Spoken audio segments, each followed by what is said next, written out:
Doctor Crespo, ¿cómo te va? Te saludamos con mucho gusto. Muy buenas noches. Ya escuchaste, digamos, el contexto de lo que fue en profundidad la cumbre, la sexta cumbre de la Comunidad de Estados Latinoamericanos y Caribeños. Lo que hubo en el documento es muy distinto a lo que pasó en la mesa. Claro, el documento sustenta, digamos, el objetivo de la reunión, pero es totalmente secundario comparado con la confrontación que se dio sobre el tema de las democracias en Venezuela, en Cuba, en Nicaragua, y cómo presionaron los mandatarios, principalmente de Paraguay, de Uruguay, de Costa Rica, en fin. Muy interesante. ¿Tú cómo lo estás leyendo, José Antonio? Sí, Pepe, ¿qué tal? Yo coincido con una gran cantidad de analistas, observadores, que en esos días han dicho que en realidad esta reunión fue muy improvisada, fue muy poco preparada, que ese tipo de reuniones con un tema también tan delicado que puede dividir, que iba a dividir, como es la cuestión de la OEA, porque obviamente hay varios gobiernos que están descontentos con la OEA, con Almagro en particular, su secretario, con el desempeño que ha tenido, pero son básicamente los los gobiernos de izquierda, los gobiernos más bien bolivarianos, que también tienen una posición muy claramente, y así lo dicen, antiimperialista y todo esto, frente a otros países que no ven mal el desempeño de la OEA, que podrían quizás estar de acuerdo en algún tipo de reforma, pero no la desaparición o que otro organismo que la sustituya. Incluso se había hablado de un organismo que podría ser la CELAC, que reconfigurara completamente la relación de América Latina con Estados Unidos y Canadá, al grado en el cual ni Estados Unidos ni Canadá serían miembros, sino que ya sería un frente completamente latinoamericano para negociar, para dialogar con Estados Unidos, pero ya desde una estructura totalmente distinta a lo que ha sido la OEA. Pero iba a haber ahí, obviamente, que confrontación ideológica, porque ese mismo propósito de remodelar o de cambiar o de sustituir a la OEA, pues tiene tintes ideológicos, por supuesto. Entonces, sí creo que fue algo muy precipitado. Te dicen algunos diplomáticos que no están ahora en servicio, dicen, no, es que esas reuniones las tienes que preparar con mucho tiempo, hablar con los cancilleres, ver qué puntos de acuerdo se puede haber, qué propuestas hay, llegar con un documento que aunque no sea consensuado, como lo dijo Marcelo Ebrard, no necesariamente tiene que haber consenso, pero sí con los países que estuvieran de acuerdo en la idea. Y por otro lado, bueno, pues muchas cosas improvistas los tomaron por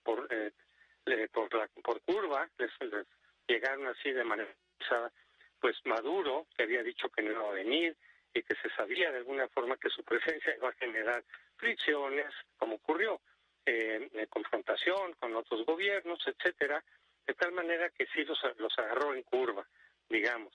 Y entonces, por otro lado, también algo que pudo haber generado confusión es que mientras Marcelo hablaba de un organismo en donde, como decía, no estuviera presente Estados Unidos y Canadá, sino que fuera netamente latinoamericano, muy al estilo del sueño y de muchas otras iniciativas que ha habido a lo largo del siglo XX, por ejemplo, y que no han fructificado, que no han sido exitosas, y López Obrador llega con una idea totalmente distinta, muy avanzada en el sentido de decir, pues así como la Comunidad Europea llegó a los acuerdos que llegó, mucho más abiertos, más integrados de lo que hemos tenido, por ejemplo, en América del Norte, pues hay que hacerlo así, con América Latina, pero integrando Estados Unidos y Canadá. Es una idea muy distinta de la que había planteado Marcelo originalmente, y una idea pues muy difícil de lograr. Entonces, yo creo que ese ideal, digamos, de una Unión Europea en América, quizá irá tomando forma, pero dentro de mucho tiempo, conforme vayan avanzando y ajustándose los intereses de Estados Unidos como para los países latinoamericanos, pero estaba como fuera, por eso nadie la comentó.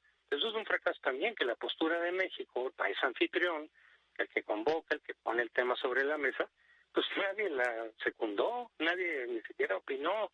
Eso desde luego no es lo que tendría que pasar en una reunión de estas, y repito, de alguna manera se explica por la falta de planeación, la falta de operación adecuada, sino que parece que todo fue muy improvisado, muy sobre la marcha, decir, la OEA, viene esta idea, vamos a hacerlo, aprovechar la reunión de CELAC, el foro de CELAC.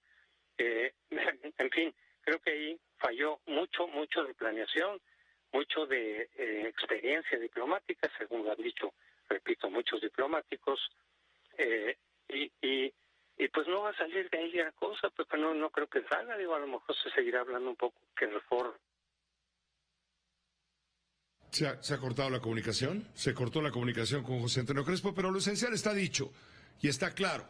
No tuvo la perspectiva, la profundidad, la trascendencia que hubiera pretendido el presidente de México, Andrés Manuel López Obrador, sino que fue la confrontación la que ganó el debate. José Antonio, recuperamos la llamada. Sí, mira, tan es así que muchos de los países que no se quisieron involucrar, digamos, en el pleito entre los dictaduras de izquierda bolivarianas y los países que defienden la democracia liberal y burguesa, dicen los miembros del Foro de Sao Paulo, le siguen llamando democracia burguesa, pues hablaron de otros temas, ¿no? Que no son, que claro son importantes, pero que no eran el centro de la conferencia, como pues migración, cómo nos ayudamos con las vacunas, pues sí, que bueno, pero temas muy generales, de buena voluntad, ojalá se traduzcan en algo, un fondo para los desastres, pues sí, que no tenemos ya en México, pero que se plantea a nivel regional. Y bueno, viene también el saludo que llegó. Pues eso se enmarca, digamos, en la confrontación, en la competencia que hay entre Estados Unidos y China, comercial, muy fuerte, muy dura, porque evidentemente siendo América Latina la zona natural de influencia, como se decía antes, de Estados Unidos, pues estaría en el interés de China, por supuesto, pues meterse, tener una buena relación, sí la tiene ya con varios gobiernos, sobre todo de izquierda. Me gustaría invertir más, por supuesto, en América Latina, porque eso sería, digamos, una ariete fuerte en su competencia contra Estados Unidos. Y de todos los países de América Latina, pues uno que tendría particular importancia sería México, por supuesto, por la cercanía, por el Tratado de Libre Comercio, y por eso mismo, bueno, no sé qué piense el gobierno de López Obrador y Marcelo Ebrard, no he oído yo declaraciones en ese sentido, de que tanto podrían acercarse o no, o aceptar capital de China. Pero ya vimos que a Estados Unidos obviamente eso no le gustaría, precisamente porque lo vería como un golpe bajo que le puede complicar las cosas comerciales en esta zona, en la propia América. Y ya vimos con el gobierno de Peña Nieto, donde de pronto se abrieron, el gobierno se abrió a inversión china, estaba capital chino en el tren a Querétaro, y Estados Unidos pues los paró, de plano se tuvieron que caer esa obra, porque Estados Unidos dijo al gobierno mexicano, al gobierno de Peña Nieto, que eso era inaceptable, que no podía permitir que se abriera una cantidad importante de dinero y de inversiones de China, porque obviamente contrapesa con el equilibrio que busca Estados Unidos con México en América Latina. Pues desde ahí la presencia económica china podría golpear o obstruir de alguna manera el fluido. Y también se hablaba, ¿te acuerdas, Pepe? Un corredor que iba a tener mucho dinero, mucha inversión con capital chino en la zona de Cancún y por ahí, y se cayó. Se hablaba ya de que era prácticamente un acuerdo ese corredor turístico, comercial, muy importante, y se cayó. ¿Por qué? Pues porque Estados Unidos puso el alto. Yo me imagino que a raíz de esto, quizá de manera privada, el embajador pueda recordarle a nuestro gobierno, si oigan, una cosa son saludos y protocolos, y otra es que no se les vaya a ocurrir abrirle la puerta a la inversión china, porque se nos complican las cosas y eventualmente podrían venir sanciones económicas o algo por el estilo, Pepe. Queda clarísimo lo que se está manejando en el fondo. Le seguiremos dando al análisis, por supuesto, contigo, José Antonio Crespo. Por lo pronto, por hoy, muchas gracias. Claro que sí, Pepe. Buenas noches. Esta fue una producción de Grupo Fórmula. Encuentra más contenido como este en radioformula.mx.